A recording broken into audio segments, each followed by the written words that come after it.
Bishaan gubate. Barreessaan Mahammad Siraaj.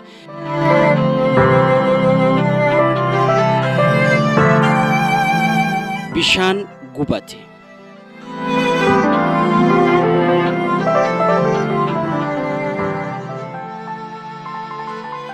Milkiin deebi'ee maqaddaasaa irratti hirkate. Beelti garaasaa dadhabbiitti fiddee osoo ijaan TV ilaaluu hirribni fudhate. Addunyaa yaadaa keessaa godaanee hogguu inni huursuu jalqabu Saaraan dhageesse. Boo, kayyasi, bakki rafanasi, dhuunfuudhaan mana na balleessuuf deemta. Haasaa boo! jettee ajaja dabarsite. Ammaas ijoolleen ni qofalte.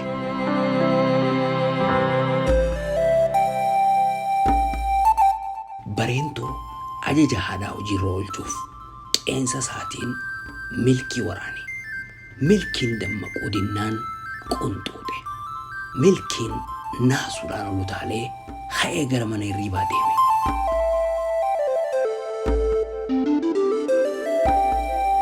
Saaraan carraa harkametti fayyadamtee milkii raarsaa baatee arra mana ililliitti nama biraa taatee milkii qashqaashte. Haati warraa waariyoo ililliinis haala gaariidhaan milkii keessummeessite. Buna akka jaalatu Saaraan itti himtee buna dhaabdee dhugee gammachuudhaan mirqaane.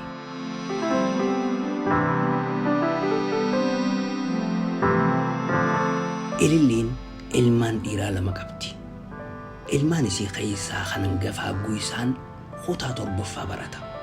Man barnoota kaateediraal dhaqee dhufuudhaaf taaksii kontiraata fayyadama. Baasii isaaf bahuu qabeenya abbaa isaa niiraan 2 keessa hin jirtu. Eessuma isaatu biyya alaatii erga.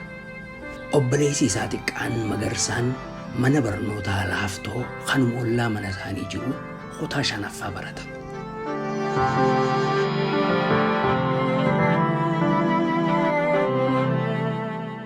Guyyisaan akkuma Bareentoo dirree dhawaatti olaantummaa qabaachaa ture. Inninis maatii mana kanaarratti aangoo qaba. Garuu akka Bareentootti iftuulummaan qabu. Keessummaan mana isaanii yeroo dhuftes wajjin hoflee taphata. Ni kabaja. Maal akka fedhan gaafata. Milkiinis kabajaa Guyyisaarraa harkatetti gammadee simannaa Saaraatii fi ililliitiin mirqaanee Guyyisaa fi Magarsaa waliin waarisiifate.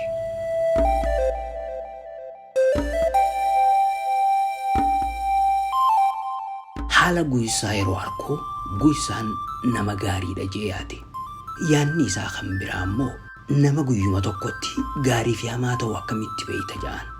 Nama guyyaa tokkotti hin barre amatattuun baran jechuus dhagayaa waan guddateef gaarii ta'uu isaa mirkaneeffate.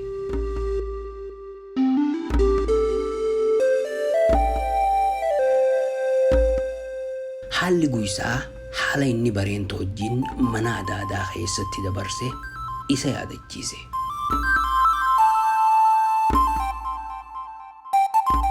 Milkiin Bareentoo akka isa jibbu ni beeka. Muuxannoo haadha isaarraa qooddateen ammoo akka nama guddaatti isaan ooda. Mana keessa qofa osoo hin taane alattis yoo milkii arke akka balfaatti irraa gora. Mana barnootaatti ammoo waan ittiin haafuuf manatti hogguu galuu waa'ee milkii waan gaariin dubbatu. Akka warra siyaasaatti olola dharaa hafarsa. Akkuma paartiileen siyaasaa paartiin tan isaanii hin taane akka jibbamtu tattaafatanitti Bareentoos milkiin inni jibbe akka namoota biraatiin jibbamuuf carraaqa. Jireenya milkiin mana isaanii jiraatuttis gammachuu waan dhabeef galgalaa ganama ija masaanuutiin laaluun hojii isaa ture.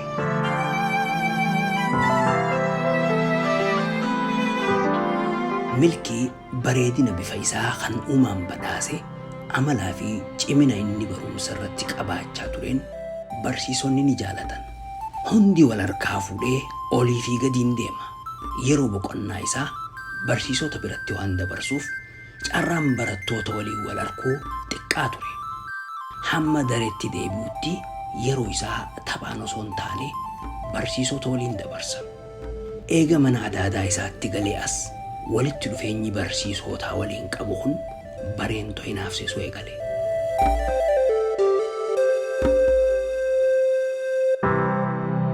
Sababni maatii Saaraa milkii fi ifa ta'uu baatullee nyaanni milkii fi bareentoo nyaatanii fi yeroon itti nyaatanis garagara. Bareentoo akka jaartii ulfaatti yeroo yeroodhaan waan nyaatu jijjiira.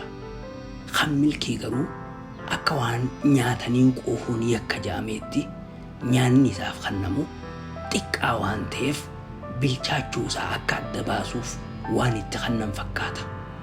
Isaaf garuu ciree laaqana yookaan iraata. Kanuma itti kennan akka si fe'isuuf hawwa malee dabalatan eeggatu.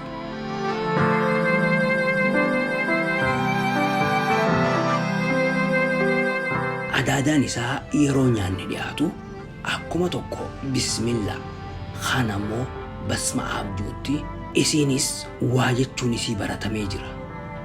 Ciree ganamaa maqmaqsa arabaatiin eegalti. Dhakaallee ta'u liqimsaa ganamaa takka jetti. Arabni kan maqmaqee waan biraatiif ta'us isiin ammoo akka isiif ta'utti itti fayyadamti. Osoo dhakaallee ta'ee waa liqimsuun dirqamaa akka jechuuti araboota biratti. Aadde Saaraa biratti garuu ganamaa liqimsaan takka ni geessii jechuudha.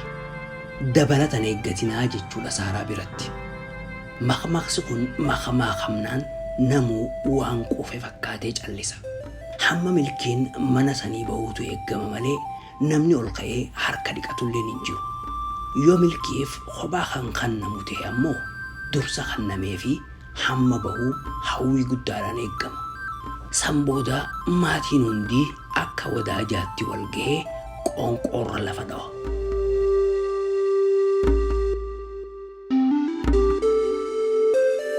Yeroo laaqanni ga'u ammoo boodas waata nyaattanii kaa isiniif ga'a. Guyyaa tokko tokkos Kan hin qofii waraabessa jalaa deemu dhaamsa juuda barsiti aadde Saaraan. Hiraata irratti ammoo reefuma subaata nyaattan isiniif ga'a. Subaata milkiin akka nyaatiin beekamaadha.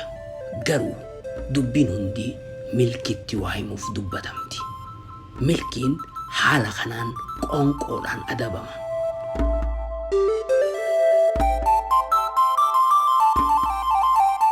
Milkiin mana ililliitti Saaraa biraa arkee gammachuu galgalaa dhandhamatee osoo hin fixin ganama yeroo bari'uu Saaraan shurraaba bareedaa tokkotti keeyse. Shurraaba isiin itti keeysee fi jaalala finfinneetiin machaawee qaamni isaa qorra irraanfate. Yeroon baatii caamsaa taatus nama magaalaa Dirree Dhawaatii dhufeef finfinneen haalaan qabbanooti. Ganni finfinnee ammoo kan dubbatamu miti. Roobni boqonnaan kennuuf daa'imuma yeroo hunda furriin irraa hin cinne fakkaatti.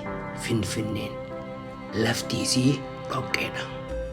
Aduun akka nama ijoollee xixiqqoo taphachiisuuf dhokatuutti duumessa keessaa dhiibattee eega baatee booda daftee deebiti.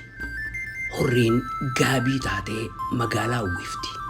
Amma garuu aduutu jira.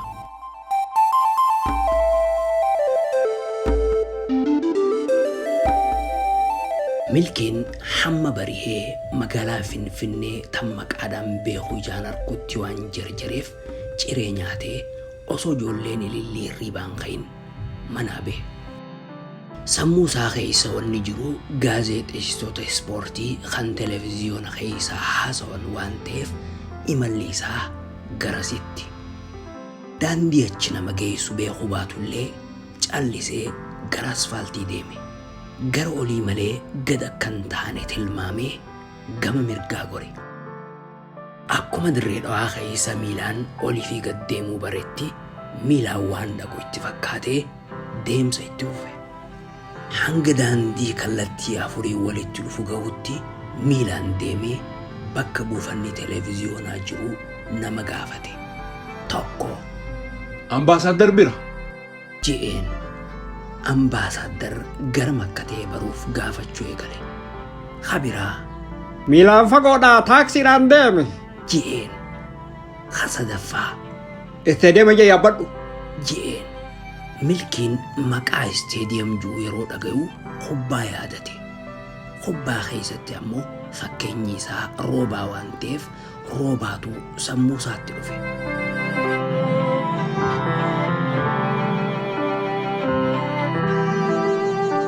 Roobaan magaalaa Dirree Dhawaa keessatti kubbaa miilaatiin maqaa guddaa qabu hanqina naamusaa yeroo hunda isarratti mul'atuun amma kilabii kubbaa miilaa Shemandafar keessaa ari'amee jira. Kana booda abdiin isaa hangama kubbaatiin jiru waan itti mul'achuu dideef carraan inni qabu barumsa isaa qofa. Kanaaf qalbii garasitti deebise.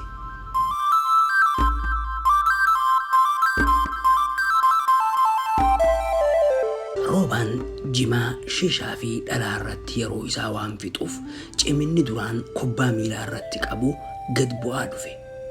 Kilabii isaatirraayis akeekkachiisni itti baay'atee roobaan amala isaa sirreeffachuu waan dadhabeef akka ari'amu murtaa'e.